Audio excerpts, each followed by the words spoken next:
যখন যেটা চান সেটাই তিনি করেন। ফাআলুল লিমা ইউরিদ, যখন তার যেটা ইচ্ছে সেটাই তিনি করবেন।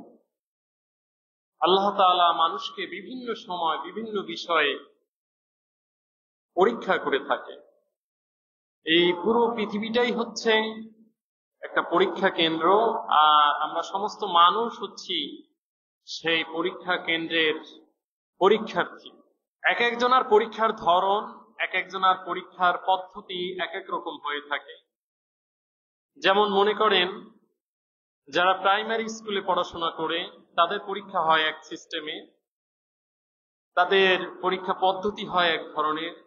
যারা মাধ্যমিকে পড়ে তাদের জন্য একরকম, যারা উচ্চ মাধ্যমিক তারপরে ইউনিভার্সিটি, এরপরে রয়েছে যারা পলিটেকনিক নিয়ে পড়াশোনা করে, এরপরে যারা পিএইচডি হোল্ডার হয়, এক এক সিস্টেমে এক এক ধরনের পরীক্ষা হয়ে থাকে এবং প্রত্যেকের পরীক্ষার স্তর এবং ধরন আলাদা আলাদা। তো আমরা এই পৃথিবীতে 1000 কোটি মানুষ রয়েছি, এই 1000 কোটি মানুষের পরীক্ষার স্তর, পরীক্ষার ধরন এক এক রকম।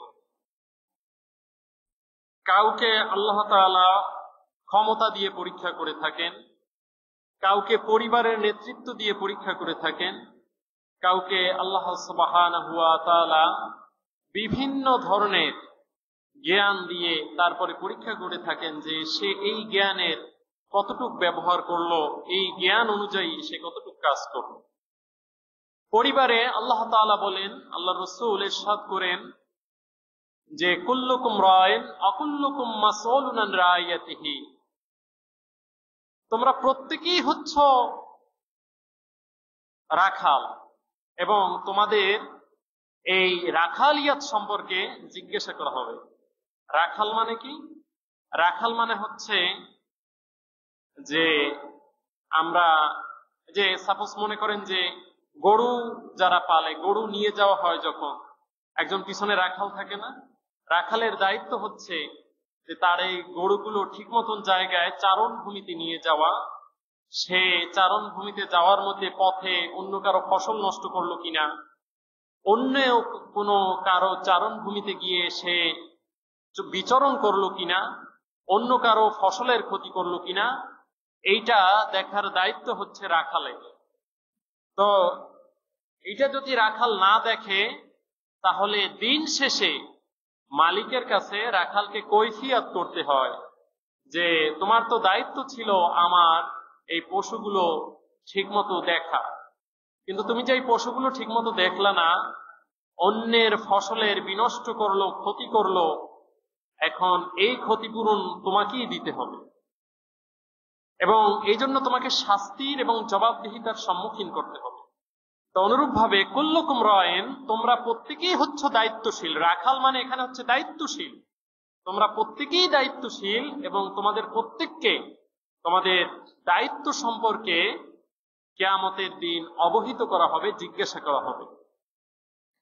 পরিবারের যে দায়িত্ব ছিল, একটা পরিবারে, আমাদের পুরুষতান্ত্রিক পরিবারে সাধারণত স্বামীরাই পরিবারের প্রধান থাকে, পুরুষরাই পরিবারের প্রধান থাকে।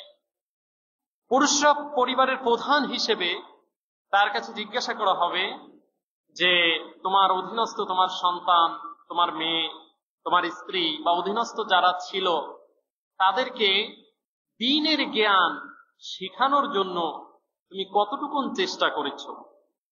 তোমার অধীনস্থ যারা ছিল, তোমার স্ত্রীকে দ্বীন সম্পর্কে তুমি কতটুকু জানিয়েছ, তাকে তুমি কয়টা ইসলামিক বই পড়ার জন্য উদ্বুদ্ধ করেছ, তাকে ইসলামিক জ্ঞান অন্বেষণ করার জন্য তার ঘরের মধ্যে তুমি কতটুকু তালিমের শিক্ষার ব্যবস্থা করেছ, তোমার মেয়েকে কতটুকু ধর্মীয় শিক্ষায় তুমি শিক্ষিত করেছিলে, তোমার ছেলেকে কতটুকু ধর্মীয় শিক্ষায় তুমি শিক্ষিত করেছিলে। যদি সেদিন আমরা কাঙ্ক্ষিত মানের জবাব আমরা উপস্থাপন করতে পারি তাহলে হয়তো আমাদের জন্য নাজাতের একটি ব্যবস্থা হবে। আর পক্ষান্তরে আমরা যদি এই বিষয়ে জবাব দেওয়ার মতন আর কোনো পরিবেশ পরিস্থিতি না থাকে তাহলে কিন্তু আমাদের নাজাতের আর কোনো সুযোগ থাকবে না।